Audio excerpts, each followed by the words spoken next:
বাড়ির একটা মাত্র মেয়ে, তার রং খেলার অনুষ্ঠান ধুমধামের সাথে হবে না, সেটা কি হতে পারে কখনো? আপনারা দেখুন কত সুন্দর করে আয়োজন করেছে সবকিছুর। হ্যাঁ বন্ধুরা, বাড়ির একমাত্র মেয়ে পুচু সোনা এবং গুড্ডু সোনার কিন্তু পিসিমণির বিয়ে। তো সেই অনুষ্ঠানেই কিন্তু রং খেলার আয়োজনটাও রয়েছে। এরপরে আসছে হলুদের অনুষ্ঠান।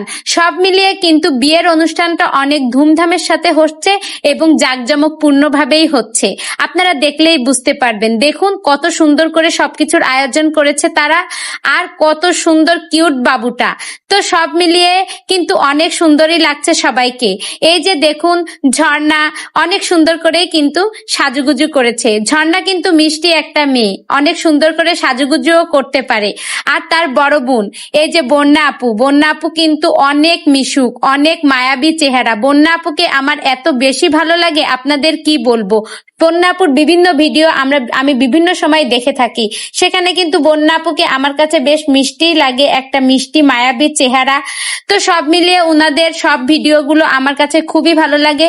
তো এই যে রং খেলার যে অনুষ্ঠানটা, এটা কিন্তু সচরাচর গায়ে হলুদের অনুষ্ঠানের ভিতরে থাকে না, তারপরেও অনেকে করে অনেকে করে না। তো তারা করছে, সব মিলিয়ে কিন্তু খুবই ভালো লাগছে অনুষ্ঠানগুলো।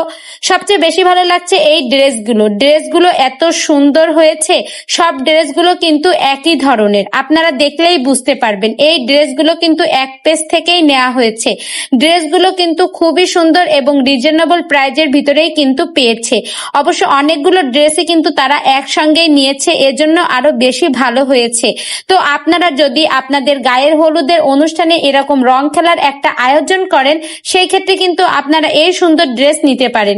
এরা সাদা নিয়েছে, আপনি যদি চান অন্য অন্য কালারও কিন্তু নিতে পারেন। তো আপনাদের কাছে এই ভিডিওটা কেমন লাগলো? যদি ভালো লেগে থাকে তাহলে অবশ্যই একটা লাইক করে আমার সঙ্গেই থাকবেন।